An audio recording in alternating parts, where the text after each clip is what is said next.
Welcome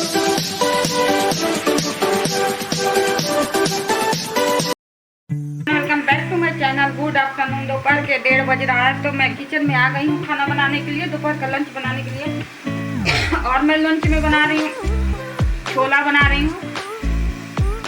तो और देखिए पूरी बना सकती हूँ, चाहे चावल भी बना लूँगी, क्योंकि टाइम के ऊपर है। टाइम बहुत जल्दी जल्दी आज कट रहा है। आज अदिति को जाना भी है नोएडा, शाम को 7 बजे 7:30 में उसकी गाड़ी है। तो यही है कि स्टेशन हमारे घर से बहुत नज़दीक है, मड़ुआडी स्टेशन हमारे घर से 5 मिनट का रास्ता है। तो हम लोग 6-6:30 बजे निकलेंगे, चाहे 6:30 में निकलेंगे हम लोग। तो आज उसको निकलना है। और आज सप्तमी है, सावन का सप्तमी। तो आज पूजा भी था मेरे यहाँ। मैं पूजा करने गई थी मॉर्निंग में मंदिर, वहाँ से पूजा करके, घर का पूजा करके वहाँ से पूजा करके आई हूँ। और काफ़ी लेट हो गया है खाना बनाने में, नाश्ता भी नहीं बना पाए हैं। तो हम लोग मैगी नाश्ता किए हैं। तो जल्दी जल्दी मैं सारा काम कर रही हूँ, क्योंकि शाम को उसको निकलना भी है। तो चलिए मैं छोला बनाने के बाद मिलती हूँ आप लोग से। यहाँ देखिए छोला बना रहे हैं, ये काबली चना का है। तो इसको बना रहे हैं, अब ढक्कन लगाना है इसमें। तो ये शाम का क्लिप है, 6:30 बजे के आसपास का है। तो हम लोग घर से निकल गए आदित्य को स्टेशन छोड़ने के लिए, मैं और गुनगुन। तो ये जितना एरिया दिखा रहा है सब DLW का एरिया है। पहले DLW इसका नाम था, अब बाद में BLW हो गया है। लेकिन जो पुराना नाम है वही हम लोग बोलते हैं, मुँह से वही निकलता है हम लोग का पुराना ही नाम DLW ही। तो ये जितना एरिया दिखा रहा है DLW का है। और ये बनारस स्टेशन है। बनारस स्टेशन पहले मड़ुआडी था, अब बनारस स्टेशन हो गया है। तो हमारे घर से 10 मिनट का रास्ता है, ज़्यादा दूरी पे नहीं है। और यहाँ देखिए अदिति को, अंदर से तो मन बहुत दुखी था, लेकिन उसके सामने मैं अपने आप को मतलब शो नहीं कर रही थी। लेकिन बच्चे जब बाहर जाते हैं तो सबसे ज़्यादा माँ को ही खुशी भी होती है उसके लाइफ के लिए, और दुख भी होता है कि बच्चों को अपने आप से दूर करना पड़ता है। तो उसके फ्यूचर के लिए तो माँ ही सबसे ज़्यादा त्याग करती है, क्योंकि माँ के साथ बच्चे हमेशा ज़्यादा अटैचमेंट में रहते हैं। तो क्या किया जाए, बच्चों के फ्यूचर के लिए ये सब करना ही पड़ता है। बच्चे पढ़ लिख के अच्छे हो जाए और कहीं सेटल हो जाए, तो इससे बढ़ के माँ बाप के लिए क्या बात हो सकती है। सारा तो अपने औलाद के लिए ही सब कुछ आदमी करता है। तो ये देखिए अदिति आगे जा रही है, मैं पीछे हूँ गुनगुन के साथ। और उदास थी, लेकिन मैं तो खुद बहुत ज़्यादा उदास थी, मेरा खुद मन नहीं लग रहा था। लेकिन क्या किया जाए, उसके सामने मैं शो नहीं कर रही थी कि मैं रो रही हूँ। बाकी जब गाड़ी खुल गई तो बहुत दुख हुआ, लेकिन क्या किया जाए। ये देखिए अदिति को 2 महीना रह के जा रही है।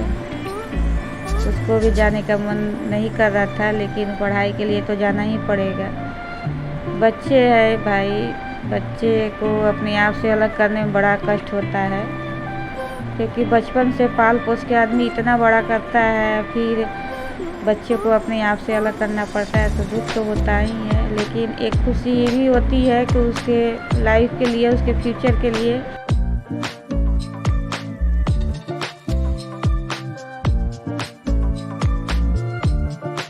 तो फाइनली आज अदिति जाने लगी। मैं बोली कि रक्षाबंधन बाद जाना, तो बोली कि नहीं काफ़ी लेट हो जाएगा, क्योंकि कॉलेज बहुत पहले खुल गया था उसका। तो अदिति गाड़ी में बैठी हुई है, मैं और गुनगुन यहाँ प्लेटफॉर्म पे बैठे हैं। तो मौसम बहुत ख़राब किया था, बिजली तड़प रही थी, लग रहा था कि बारिश होगी, लेकिन बारिश हुआ नहीं। गुनगुन घबराई थी कि मम्मी घर चलो, लेकिन मैं बोली कि नहीं गाड़ी खुल जाएगी तभी जाएंगे। तो यहाँ देखिए गुनगुन क्या कर रही है अदिति के साथ। दोनों बहन बड़ी मस्ती से रहती थी, लेकिन अब दोनों को अलग अलग रहना पड़ा। और बच्चे तो बच्चे ही होते हैं, चाहे कितना ही बड़े हो जाएं, लेकिन माँ के लिए तो बच्चे ही रहते हैं। तो थोड़ा सा लगता है मुझे कि अपने आप से अलग कर रहे हैं उसको। पहले ये मड़ुआडी स्टेशन कहलाता था, लेकिन अब इसका नाम बनारस स्टेशन पड़ गया है। और ये भी काफ़ी बड़ा बन गया है, बहुत अच्छा बन गया है। और हम लोग के घर से 10 मिनट का रास्ता है, ज़्यादा दूरी पे नहीं है। और कैंट वाला जो है उसका नाम वाराणसी पड़ गया, वाराणसी कैंट स्टेशन का नाम पड़ गया। तो वो है आधे घंटे का रास्ता है वो हमारे घर से, लेकिन अब सारी गाड़ियाँ यहीं से खुलती है। मड़ुआडीह जो है, क्योंकि ये पुराना नाम मड़ुआडीह है उसका, तो हम लोग को बार बार वही निकल जाता है। बनारस स्टेशन हम लोग नहीं कह पाते हैं, लेकिन इसका नाम बनारस स्टेशन पड़ गया है। तो यहाँ देखिए गाड़ी खुल गई, और जब गाड़ी खुली तो मुझे बड़ा ये लग रहा था कि कुछ हमसे छूट रहा है, कुछ हम मतलब क्या बताएं अपना फीलिंग उस समय का। लेकिन क्या किया जाए, फाइनली आज अदिति हमारी चली गई नोएडा। और मैं भगवान से यही प्रेयर करती हूँ कि सभी बच्चे जो अपनी माँ बाप से दूर रह रहे हैं सभी अच्छे करें, अच्छे जगह सेटल हो जाए, पढ़ लिख के अच्छा आदमी बन जाए। और क्या चाहिए, यही चाहिए औलाद के लिए, तो आदमी यही सब करता है। तो देखिए मैं तो रो रही थी अंदर से, गुनगुन मेरा हाथ पकड़ के यहाँ ले जा रही है। तो अब हम लोग घर जा रहे हैं, गाड़ी चली गई। और ये देखिए ये बनारस स्टेशन है, बहुत बढ़िया स्टेशन बन गया है यहाँ। और ये यहाँ से हर गाड़ी खुल रही है। अब हम लोग कैंट जाने की ज़रूरत नहीं पड़ती है, यहीं से हम लोग कहीं भी जाना होता है जाते हैं। तो अब हम लोग घर जा रहे हैं और 8 बज रहा है, क्योंकि 7:20 में उसकी गाड़ी थी। या गाड़ी यहाँ से एकदम राइट टाइम खुली है, भले वहाँ दिल्ली जाकर लेट करती है, लेट पहुँचती है, लेकिन यहाँ से बनारस से बहुत राइट टाइम खुलती है ये गाड़ी। तो अब हम लोग घर जा रहे हैं। और ये सब एरिया DLW का एरिया है, और क्या बताएं। अब वीडियो को यहीं एंड करते हैं और मिलते हैं एक नए ब्लॉग के साथ। अगर मेरा ब्लॉग अच्छा लगे तो लाइक शेयर कमेंट कीजिए, मेरे चैनल पे जो नए हैं सब्सक्राइब कीजिए, और आप लोग अपना आशीर्वाद और प्यार बनाए रखिए इसी तरह।